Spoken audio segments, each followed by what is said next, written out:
ত্রিপুরায় ট্রাফিক আইন ভাঙলেন খোদ মন্ত্রী। আইন ভঙ্গের অভিযোগে বিতর্কে জড়ালেন মন্ত্রী টিঙ্কু রায়। হেলমেট ছাড়াই করলেন বাইক র্যালি। ট্রাফিক আইনকে কার্যত বুড়ো আঙ্গুল দেখিয়ে হেলমেটবিহীন বাইক র্যালিতে অংশ নিলেন রাজ্যের যুব ও ক্রীড়া দফতরের মন্ত্রী তথা চণ্ডীপুর বিধানসভা কেন্দ্রের বিধায়ক টিঙ্কু রায়। তার উপস্থিতিতে অনুষ্ঠিত এই বাইক র্যালিকে ঘিরে রাজনৈতিক মহলে তীব্র প্রতিক্রিয়া সৃষ্টি হয়েছে। বিজেপি সরকারের বর্ষপূর্তি উপলক্ষে খোদ মন্ত্রীর এই আচরণে ক্ষোভ জনমনে। যখন আমজনতা ঠিক এইভাবে ট্রাফিক বিধি লঙ্ঘন করলে তাদের যথেষ্ট পরিমাণে ভরপাই করতে হয়, সেই জায়গায় দাঁড়িয়ে কেন বিধায়ক তথা মন্ত্রীদের কোনো রকম একেবারে হেলদোল নেই, সেই প্রশ্নই কিন্তু আজ উঠে আসছে স্থানীয়দের মধ্যে থেকে।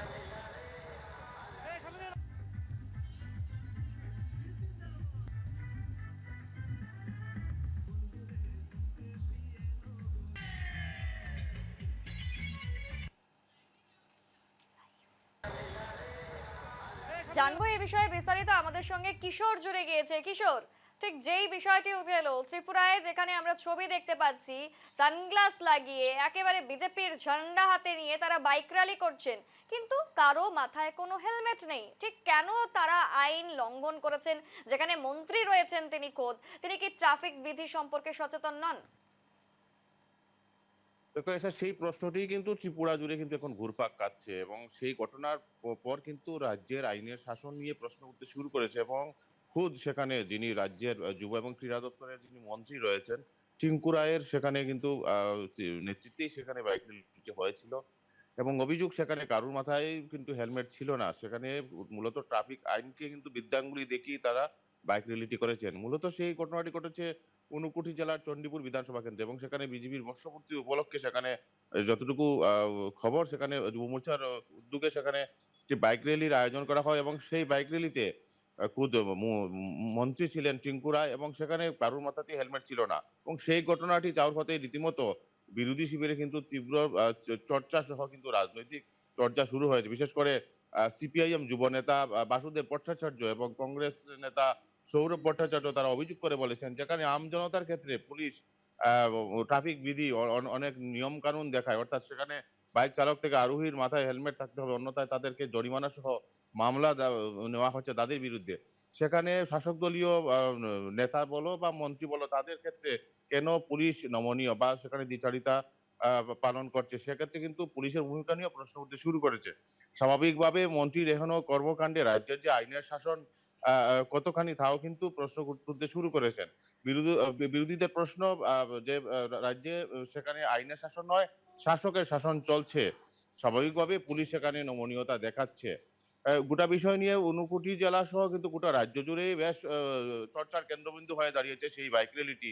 এখন দেখার বিষয় প্রশাসন বা দলীয় তরফে সেই মন্ত্রী টিঙ্কু রায়ের বিরুদ্ধে কতখানি সাহস দেখানি হয়, সেটাই কিন্তু এখন রাজ্যের রাজনৈতিক মহল সেদিকেই তাকিয়ে রয়েছেন।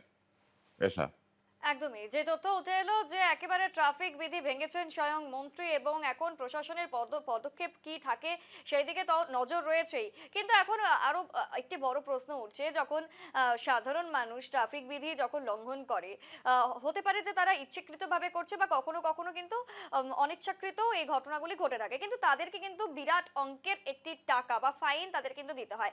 সেক্ষেত্রে মন্ত্রী টিঙ্কু রায় যে এইভাবে হেলমেট বিহীন তিনি একেবারে যাত্রা করেছেন, সেই যাত্রার ক্ষেত্রে ট্রাফিক আইন যারা রয়েছেন কর্মাধিকারীরা, তারা কি বলছেন? তাদের থেকে কি বক্তব্য পাওয়া যাচ্ছে? দেখো স্যার সে ব্যাপারে এখন পর্যন্ত আমরা কোনো প্রতিক্রিয়া পাইনি। আমরা চেষ্টা করেছিলাম কিন্তু আমরা প্রতিক্রিয়া পাইনি এবং তোমাকে একটা জিনিস জানিয়ে রাখবো, যখন সেই বাইক র্যালিটি হয়েছিল সেই সময় কিন্তু সেখানে পুলিশ আধিকারিকরা ছিলেন। বিশেষ করে কৈলাসহর থানার পুলিশ কিন্তু সেখানে ছিলেন। আ বিশেষ করে যেহেতু মন্ত্রী রয়েছে তার কিন্তু বিশেষ একটা প্রটোকলও রয়েছে। স্বাভাবিকভাবে একদমই। সেখানে যে পুলিশ আধিকারিকরা রয়েছিলেন সেখানে তা কিন্তু একেবারে উড়িয়ে দেওয়া যাচ্ছে না বা তা কিন্তু অস্বীকারের কোনো অবকাশ নেই। একদমই, সেক্ষেত্রে একদমই। দাঁড়িয়ে যেখানে পুলিশ আসন্ন এডিসি নির্বাচন রয়েছে, তার প্রাক্কালে এই ধরনের ঘটনায় কতটা বিতর্কের সৃষ্টি হয়েছে রাজনৈতিক মহলে?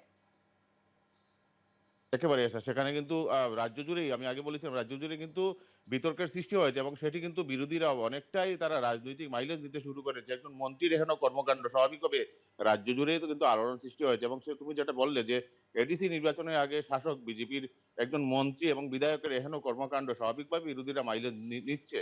এবং তাতে করে রাজ্যের যে আইনের শাসনটা নেই, সেখানে শাসকের শাসন চলছে, তা কিন্তু আবারও পরিষ্কার হয়েছে এবং বিরোধীরা বারবার বলছেন। এখন দেখার বিষয় প্রশাসন সেই মন্ত্রীর বিরুদ্ধে বা দলীয় তরফে সেই মন্ত্রীর বিরুদ্ধে কি ব্যবস্থা গ্রহণ করা হয়।